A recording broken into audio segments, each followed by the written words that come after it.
Nous prions.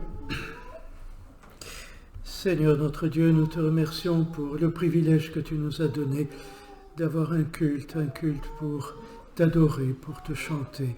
Nous te prions maintenant, devant ta parole, de nous éclairer, que ton esprit nous interprète ta parole et que ce soit vraiment toi qui parles à nos cœurs.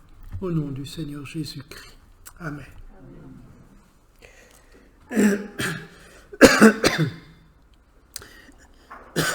Pardon. J'ai à cœur ce matin de vous parler de Jacob et de la manière dont Dieu a agi envers Jacob. Ça serait difficile, il faudrait plusieurs dimanches ou plusieurs études bibliques pour étudier tous les aspects de la vie de Jacob. Mais ce sur quoi je voudrais insister, c'est que Dieu a choisi Jacob, et il dit bien « j'ai aimé Jacob et j'ai haï Ésaü ». Dieu a choisi Jacob parce que Jacob avait été attaché non pas seulement aux biens matériels, comme l'était Ésaü, mais il mettait plus de valeur que tout aux réalités spirituelles. La bénédiction, la promesse faite à Abraham, c'est cela qui comptait le plus dans sa vie. Bien entendu, pour se la procurer, il a usé de moyens condamnables. Il a usé d'abord, il a accepté de suivre le conseil de sa mère, qui n'était pas très beau, en trompant son père, Isaac. Ensuite, il a continué à agir de la même manière quand il est parti, il s'est enfui vers son oncle, c'est-à-dire le frère de sa mère qui s'appelait Laban. Et à partir de là va commencer l'éducation de Jacob. Et ce qui est intéressant, c'est que Jacob nous représente vraiment chacun de nous. Jacob est une préfiguration de ce que nous sommes et de ce qu'est pour nous l'école de Christ. L'école que le Seigneur veut nous faire connaître et traverser. Pardon. Je commencerai par ce premier point. Jacob trompe son père à l'instigation de sa mère pour recevoir la promesse de Dieu faite à Abraham, la bénédiction d'Abraham. Or, quand Isaac est trompé, il va bénir Jacob en lui promettant toutes sortes de bénédictions matérielles. Mais la bénédiction d'Abraham, il ne la lui donne pas. Ce qui veut dire que le stratagème utilisé ne sert à rien. C'est dans un deuxième temps, après que Jacob ait été découvert dans sa supercherie, que Isaac, poussé par l'Esprit de Dieu, va lui communiquer la bénédiction d'Abraham. Et Ésaü a cette réaction. Donc, Genèse 27, verset 41, ce qui sera les quelques premiers versets que nous lirons. Genèse 27, verset 41. Ésaü conçut de la haine contre Jacob à cause de la bénédiction dont son père l'avait béni. Et Ésaü disait en son cœur, « Les jours du deuil de mon père vont approcher, et je tuerai Jacob, mon frère. » On rapporta à Rebecca les paroles d'Ésaü, son fils aîné. Elle fit alors appeler Jacob, son fils cadet, et lui dit, « Voici, Ésaü, ton frère, veut tirer vengeance de toi en te tuant. Maintenant, mon fils, écoute ma voix, lève-toi, fuis chez Laban, mon frère, à Charan, et reste auprès de lui quelque temps. » Donc, Jacob va commencer sa carrière en fuyant devant la rage d'Ésaü. Et remarquez bien, Ésaü s'est juré de tuer son frère à la mort d'Isaac. Or, Isaac était très âgé. Il approchait les 100 ans. Et bien sûr, la fin de sa vie semblait proche. Nous savons qu'il a vécu au moins 140 ans. Alors, spéculer sur la mort d'Isaac, c'était un peu trop tôt. Peu importe. Voici Jacob qui part vers le nord et qui va rejoindre Laban. Et Laban l'accueille bien sûr avec joie, et il y a plus, c'est que dès que Jacob arrive dans le pays de Laban, il rencontre Rachel, c'est le coup de foudre, il est amoureux d'elle et il accepte une première transaction. Il accepte de servir gratuitement son oncle, Laban, pour obtenir la main de Rachel. Seulement, au bout des 7 ans,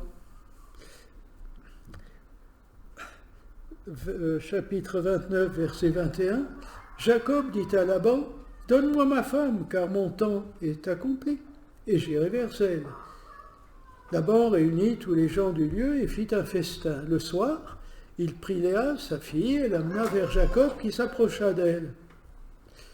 Verset 25, le lendemain matin, voilà que c'était Léa. Alors Jacob dit à Laban, « Qu'est-ce que tu m'as fait? N'est-ce pas pour Rachel que je t'ai servi?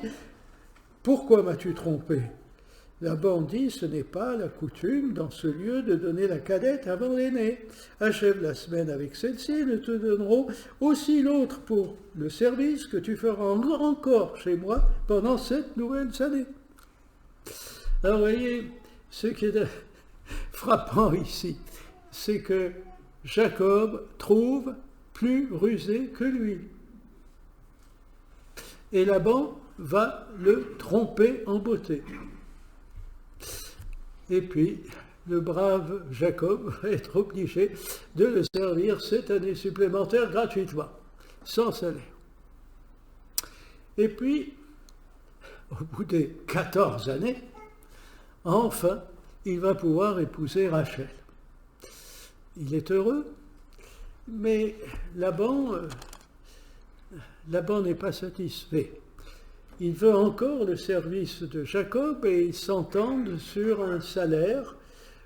Curieux d'ailleurs, c'est que comme Jacob, qui a charge de 2 femmes, et bientôt il aura tout plein d'enfants, il a besoin de ressources.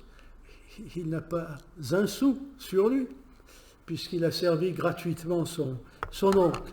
Alors, ils s'entendent, les brebis tachetées seront pour moi, enfin les brebis qui naîtront, les agneaux tachetés seront pour moi, les autres seront pour toi. Et comme ça, on partagera la progéniture, n'est-ce pas, les agneaux qui vont naître entre toi et moi, équitablement. Très bien. Laban accepte. Ce dont nous apprenons plus tard, enfin, nous apprenons déjà tout de suite dans le récit, mais plus tard, nous apprenons complètement comment Laban a agi vis-à-vis de son neveu Jacob.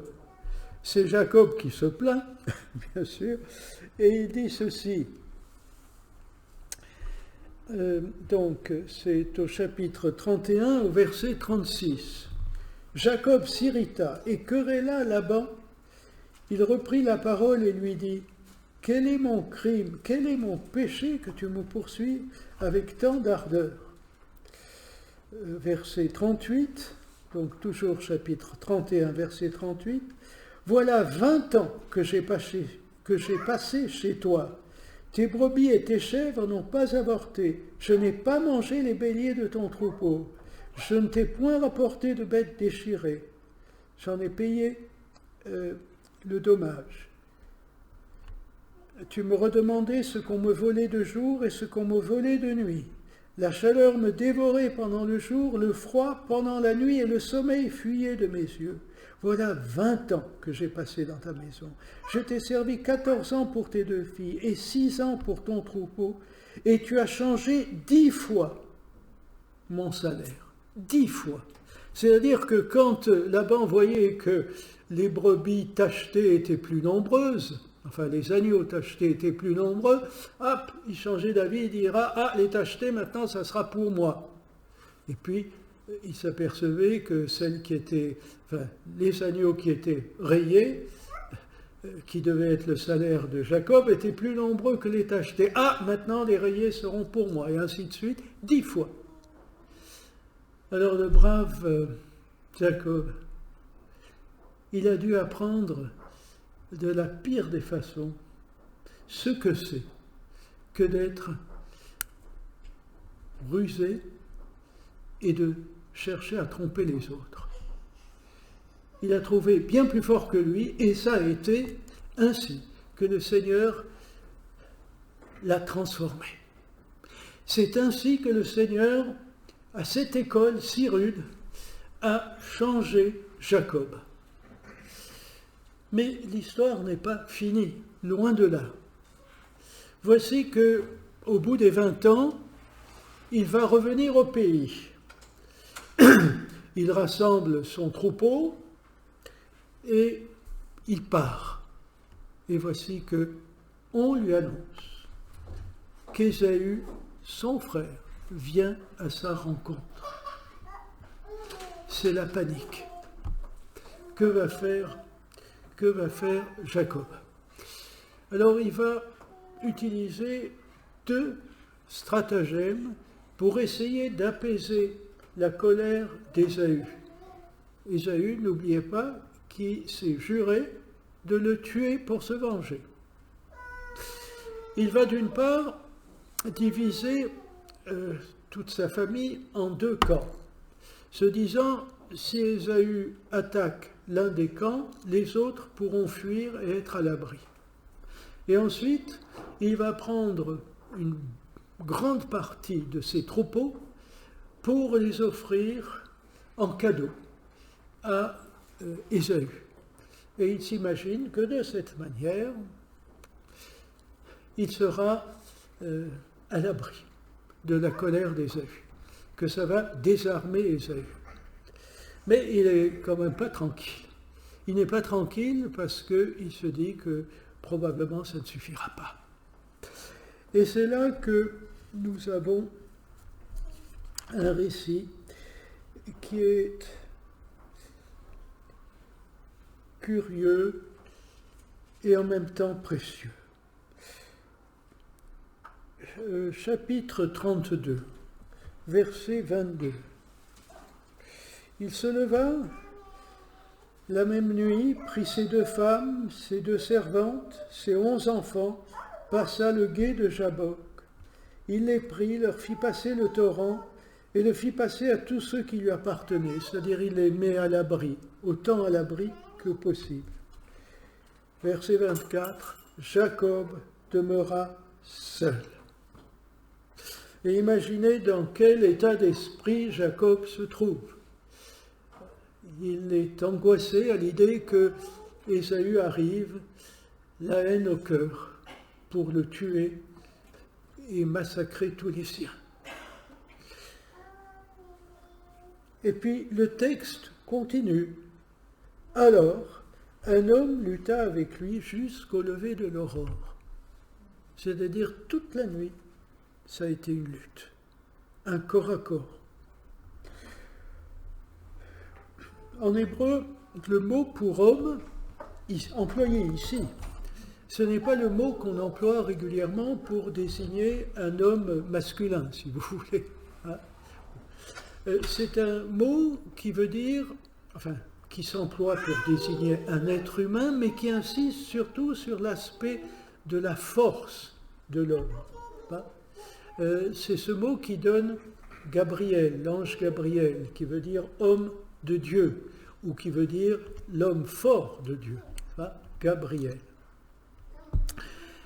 Donc, il y a lutte avec un homme qui peut être un ange, ou plus qu'un ange, on ne sait pas, parce que le mot en hébreu laisse planer le doute, alors que dans nos traductions, il n'y a aucun doute, c'est un homme, point à la ligne. Voyant qu'il ne le maîtrisait pas, cet homme le frappa à l'emboîture de la hanche, et l'emboîture de la hanche de Jacob se démit pendant qu'il luttait avec lui. Il dit « Laisse-moi aller, car l'aurore se lève. » Et Jacob répondit « Je ne te laisserai point aller, que tu ne m'aies béni. » Il lui dit « Quel est ton nom ?» Et il répondit « Jacob. » Il dit encore « Ton nom ne sera plus Jacob. » Vous savez ce que ça veut dire, Jacob? Ça veut dire supplanteur. Ça veut dire celui qui prend ce qui ne lui appartient pas, qui lèse les autres, qui leur fait du tort, supplanteur. Quel est ton nom? Et il répondit Jacob. Il dit encore, ton nom ne sera plus Jacob, mais tu seras appelé Israël, car tu as lutté avec Dieu et avec des hommes, et tu as été vainqueur. Israël, c'est prince de Dieu, prince de Dieu. Jacob l'interrogea en disant, fais-moi, je te prie, connaître ton nom. Il lui renvoie la balle en quelque sorte. Il répondit, pourquoi demandes-tu mon nom? Et il le bénit là. Jacob appela ce lieu du nom de Péniel, car, dit-il, j'ai vu Dieu face à face, et mon âme a été sauvée. Le soleil se levait lorsqu'il passa Péniel, Jacob boitait de la hanche. Frères et sœurs, cette rencontre de Jacob avec Dieu est une rencontre décisive, pas seulement pour la vie de Jacob, mais pour la vie de tous ses descendants, puisque c'est là que le nom d'Israël a été donné d'abord à Jacob et ensuite à tous ses descendants, princes de Dieu. Il y a toute une nuit de combat. Pourquoi toute une nuit? Parce que, après avoir lutté toute une nuit, tout homme, quelle que soit sa vigueur, doit être épuisé. Il est à bout, c'est fini. Ça n'empêche pas, remarquez-le, Jacob, de demander à être béni et puis de demander le nom de son adversaire. Ensuite, cet adversaire, pourquoi veut-il le quitter à ce moment-là?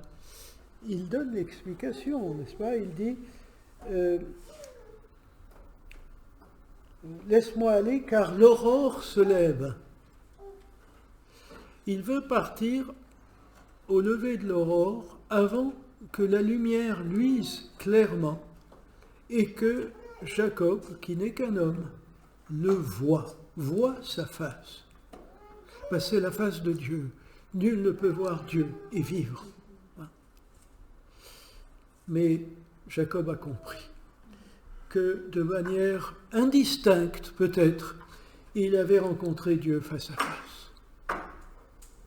Ensuite, pourquoi le frappe-t-il à la hanche? Et vous remarquez, c'est au dernier moment. Quand il est faible, on pourrait dire qu'il le prend en traître. Apparemment, si ce personnage était un homme, il devait être épuisé aussi. Mais il l'a frappé à ce moment-là. Alors, frères et sœurs, c'est là la leçon que nous apprenons et que le Seigneur veut nous apprendre. Jusqu'à ce jour, Jacob avait vécu en comptant sur ses propres ressources. D'abord sur sa ruse, ensuite sur ses forces. Il mettait ses forces, sa vigueur au service de Laban pour gagner sa promise, pour gagner la femme qu'il aimait. Et il a fait du beau travail. Et il a enrichi son oncle. Il s'est enrichi lui-même, c'est vrai, mais surtout, il a enrichi son oncle. Ensuite, ses ressources, son intelligence. Ésaü arrive, il est plein de haine, il veut me tuer. Mais d'abord, on va mettre à l'abri au moins la moitié des miens. Ensuite, on va lui envoyer des cadeaux. Et quels cadeaux? Comme ça le calmera. Et on sera tiré d'affaire. Mais, comme je le disais tout à l'heure, il n'était quand même pas tranquille pour autant. Il était angoissé. Alors le Seigneur lui apprend. Désormais, tu ne te reposeras pas sur ta propre force. Tu seras boiteux, tu seras infirme, tu auras besoin d'un appui. Et cet appui, c'est moi. Désormais, Jacob va apprendre que pour son intelligence, que pour sa vigueur physique, pour ses ressources naturelles, il devra apprendre à y renoncer. Il devra comprendre que ça ne lui servira à rien. Désormais, tout lui viendra de Dieu. Il apprendra à ne pas faire ses propres plans et à ne pas mettre en œuvre ses propres projets, mais à se soumettre à la volonté de son Dieu. Il apprendra, étant faible, à compter sur la force que Dieu donne. Il apprendra que sa propre ingéniosité, son intelligence ne suffisent pas devant des situations épouvantables. Et des situations épouvantables, il en a eu dans sa vie ultérieure. En effet, rappelez-vous, il y a d'abord, et je donnerai les points les plus importants, il y a d'abord cette affaire de sa fille, la petite Dina, qui est prise par un garçon du pays, un certain Sichem, qui la déflore et qui gagne son cœur. Alors, Siméon et Lévi, le numéro 2 et le numéro 3 des 12 fils de Jacob, en colère, vont tuer Sichem et tous les habitants de la ville, toute sa famille en tout cas. Et Jacob est terrorisé, mais enfin, ils vont se venger, je vais être en horreur aux gens du pays, ils vont me tuer et nous massacrer tous.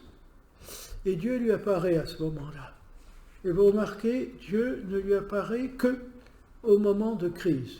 À ce moment-là, Dieu lui apparaît et lui dit « Va à Béthel ».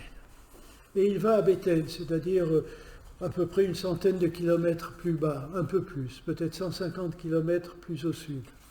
Il va à Béthel, il est là en sécurité, gardé par Dieu, loin de la colère des habitants de Samarie, enfin de Sichem en tout cas. C'est à peu près la même région. Ensuite,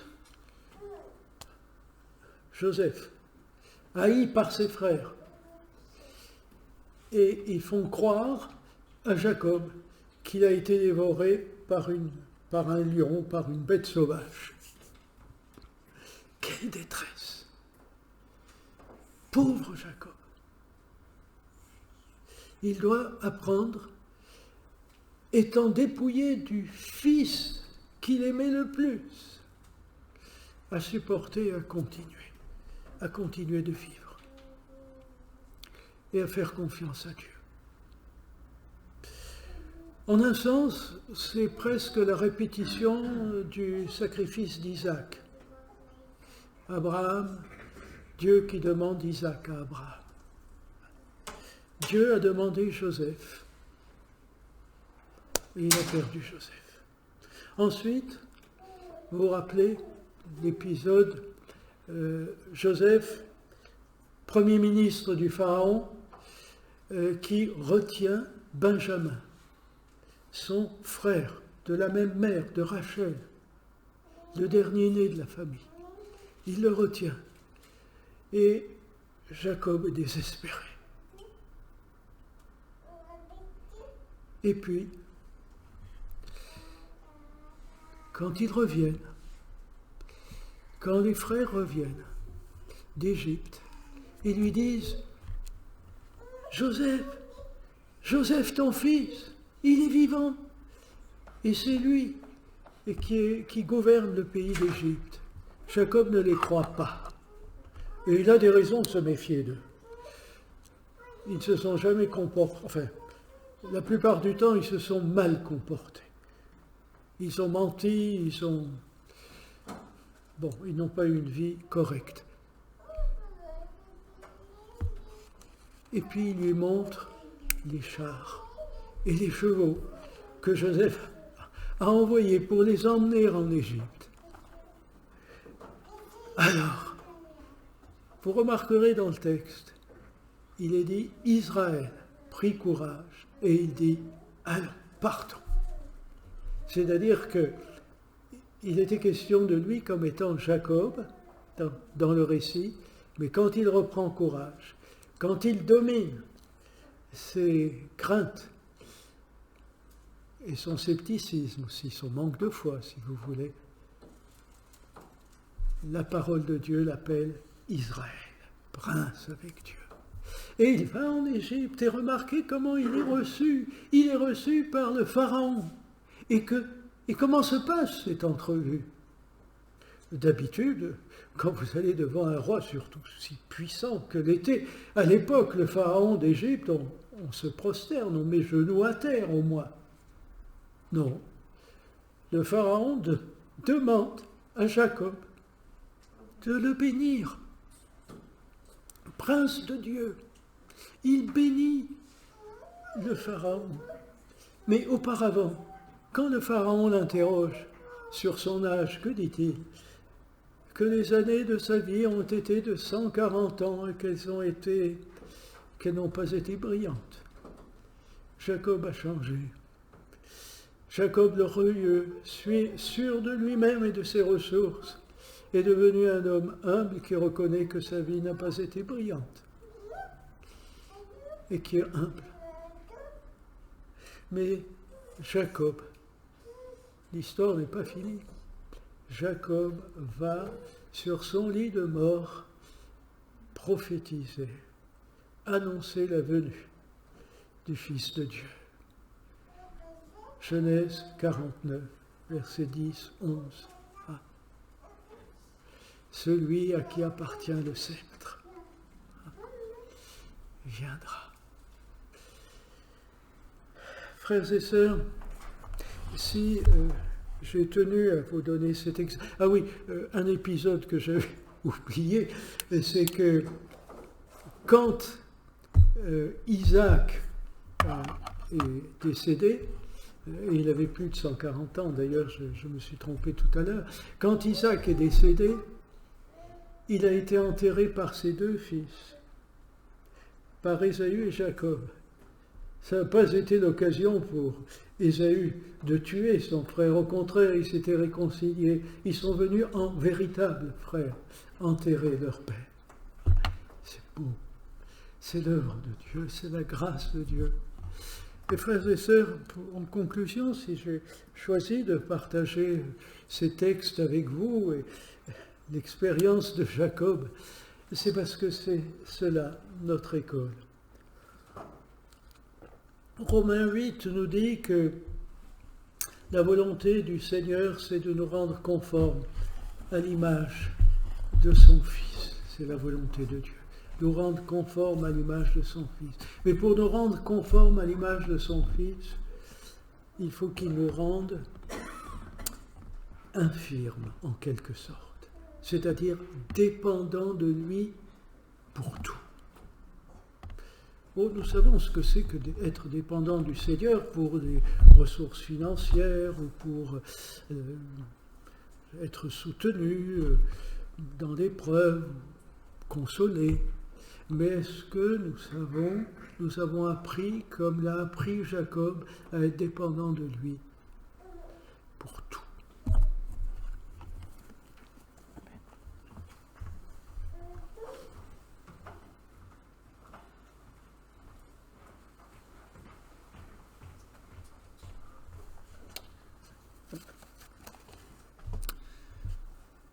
Merci Seigneur pour sa parole.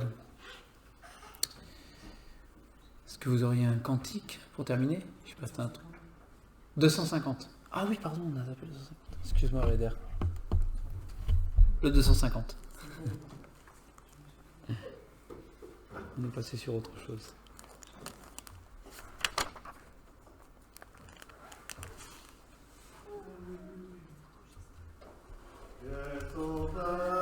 Merveilleux, je possède, il se livre à la mort pour moi, et sa vie innocente il la cède, en souffrant sur l'infâme bois, attaché à la croix pour moi, attaché à la croix pour moi, il a pris mon péché, il m'a délivré,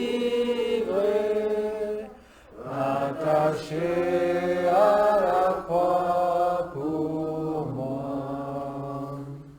Il renonce à la gloire céleste, il se charge de mes douleurs, sa parole infaillible m'atteste que je trouve en lui mon sauveur, attaché à la croix pour moi, attaché à la croix pour moi.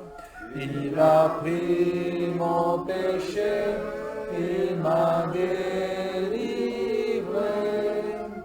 attaché à la croix pour moi. Il est ressuscité plein de gloire pour régner à toujours au ciel. Il revient et j'attends sa victoire avec mon bonheur éternel, attaché à la croix pour moi, attaché à la croix pour moi. Il a pris mon péché, il m'a délivré, attaché à la croix pour moi. Voilà, ce culte est terminé, que le Seigneur vous bénisse et qu'il puisse continuer son œuvre en nous.